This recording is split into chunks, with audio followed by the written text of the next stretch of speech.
This bike once ruled the roads. Time passed, circumstances changed, and now it stands silent. The bike is in rough shape, the engine is stuck, rust covers the tank, and the paint has nearly faded. But the spirit is still alive. First, we will completely disassemble the bike, so each part can be cleaned and repaired individually. This task requires patience. The engine is the heart of the bike. We cleaned old oil, dirt, and rust thoroughly, so that the engine can breathe again. Removing rust from the frame was essential to keep the bike strong. It's hard work, but the result is beautiful.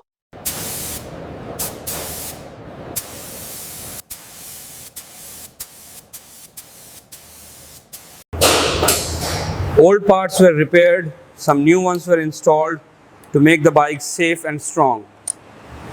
Now comes the most exciting part, reassembling the motorbike. Slowly, everything is coming together. The moment we were waiting for, one kick, and the motorbike comes back to life. This is not just a bike, it's a story. If you enjoyed this journey, like the video, subscribe to the channel, and comment below whose restoration we should do next.